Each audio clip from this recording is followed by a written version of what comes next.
Bem-vindo a um lugar onde histórias bíblicas e histórias de fé ganham nova vida, com a delicadeza que seu coração merece. Aqui, relatos esquecidos, silenciados ou pouco contados encontram sua voz, e cada um deles é ilustrado para que você sinta, veja e se conecte profundamente. Eu nunca imaginei que um dia alguém ouviria a minha história. Sempre acreditei que meu nome morreria junto comigo. Apagado, amaldiçoado, esquecido. Sou conhecido como um ladrão. Alguns me chamaram de criminoso. Outros de rebelde. Poucos, muito poucos de filho. Mas ninguém nunca perguntou o que havia por trás disso. Ninguém quis saber por que as minhas mãos se tornaram mãos de pecado. Hoje, do alto da minha última respiração, eu vou contar. Eu nasci pobre. Mas não pobre de dinheiro. E sim pobre de oportunidades. Desde muito cedo, eu aprendi a sobreviver antes de aprender a sonhar.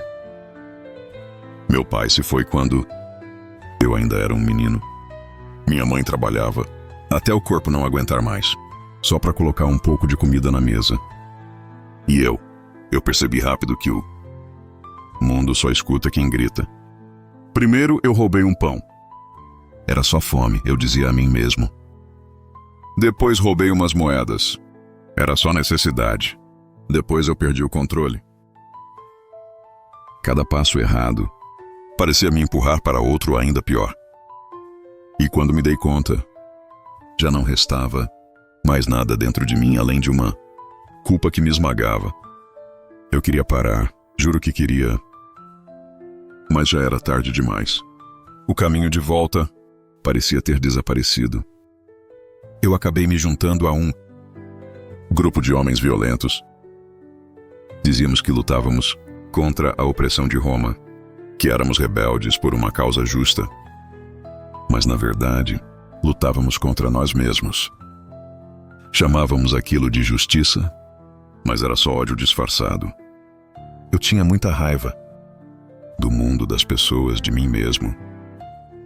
A raiva era o combustível que me mantinha de pé, mas também o veneno que me consumia por dentro. Até que um dia, como sempre acontece, a conta chegou. Tudo acabou. Fui preso durante um ato de violência, julgado sem muita cerimônia e condenado. A sentença era clara e não havia apelação, crucificação. A morte mais humilhante, reservada aos piores. Minha história terminaria ali, ou pelo menos era o que eu pensava, enquanto eu esperava minha execução na cela, fria e escura. Comecei a ouvir as pessoas falando de um homem. Alguns o chamavam de mestre, com um respeito que eu nunca tinha visto. Outros de rei, embora ele não tivesse exército nem palácio. E outros com desprezo de louco. Mas ninguém, absolutamente ninguém, falava dele com indiferença.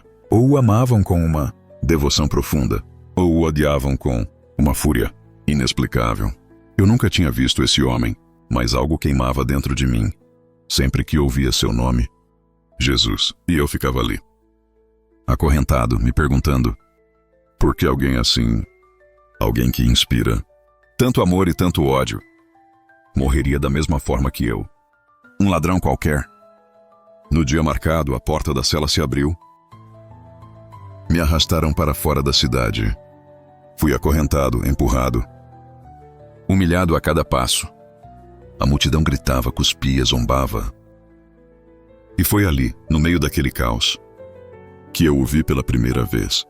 Ele caminhava, alguns metros à minha frente, carregando uma madeira pesada nas costas e um destino ainda mais pesado em seus ombros. Seu rosto sangrava, coberto de suor e poeira. Mas os seus olhos, meu Deus, os seus olhos tinham paz. Uma paz que não fazia sentido.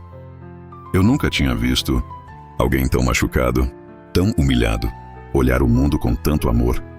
Ele não olhava com raiva para quem o feria. Ele olhava com compaixão. Fomos erguidos juntos. Eu, o outro ladrão e ele. um de cada lado, e ele no centro de tudo. Eu gritava de dor.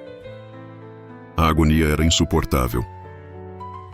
Cada respiração era uma tortura. O outro homem, ao meu lado, amaldiçoava tudo e todos. Mas ele permanecia em um silêncio que era mais alto que todos os nossos gritos, até que ouvi sua voz pela primeira vez. Não era um grito de dor, nem um lamento. Era uma oração. Ele olhou para o céu e disse: Pai, perdoa-os, porque eles não sabem o que fazem. Perdoa. Perdoa quem? Os soldados que cravaram os pregos em suas mãos? A multidão que gritava por sua morte? Eu? Aquela frase atravessou a minha alma como nenhuma espada jamais poderia. Que tipo de homem pede perdão por seus assassinos enquanto está morrendo? O outro ladrão, cheio de amargura, gritou para ele: Você não é o Cristo? Então salva a ti mesmo e a nós. Ele zombava, cuspindo as palavras com ódio. Mas algo dentro de mim despertou naquele momento. Eu não sei explicar como. Foi como se, pela primeira vez na minha vida, eu finalmente enxergasse a verdade. Eu me virei para o meu companheiro de desgraça e disse: Você não teme a Deus, nem mesmo agora, na hora da morte? Nós estamos recebendo o que merecemos pelos nossos atos, mas este homem não fez mal nenhum. Tudo ficou claro. Nós éramos a culpa, ele era a inocência. Então, com a pouca força que me restava, virei meu rosto para Jesus. Minha voz era quase um sussurro, fraca pela dor, mas cheia de uma esperança que eu nunca tinha conhecido. E eu pedi: Senhor, lembra-te de mim quando entrares no teu reino.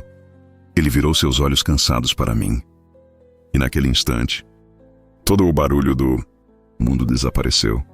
Havia apenas o seu olhar no meu, e naquele olhar meu coração sujo, pesado e quebrado, finalmente encontrou paz. E ele respondeu, com uma voz cheia de certeza e amor: Em verdade eu te digo, hoje mesmo estarás comigo no paraíso. Hoje não, amanhã, não em outra vida. Hoje comigo no paraíso. Eu, o ladrão, o pecador, o homem que desperdiçou a vida inteira, fui recebido por ele, aceito, perdoado, amado. Não pelas minhas obras, porque elas eram terríveis. Não pelos meus méritos, porque eu não tinha nenhum, mas simplesmente porque ele é quem ele é. Meu corpo morreu naquela cruz, naquela tarde, mas a minha alma nasceu ali. Se hoje eu consigo falar com você, é por uma única razão, é para que você saiba, eu sou a prova viva de que nunca é tarde demais. Nenhum pecado é grande demais. Nenhuma história é irreversível. Nenhum coração está perdido demais. Ninguém está longe demais para ser alcançado pela graça. Se Deus pôde me salvar, um ladrão na última hora da sua vida, Ele pode salvar qualquer um. Inclusive você. Eu não morri como um ladrão naquele dia. Eu morri como um filho. Porque no meu último suspiro, Ele não me viu como um criminoso. Ele me chamou pelo meu nome. E a graça que me alcançou no fim da minha jornada pode alcançar você agora mesmo. No começo ou no meio da sua... Eu sou o ladrão que encontrou o rei. Essa é a minha história.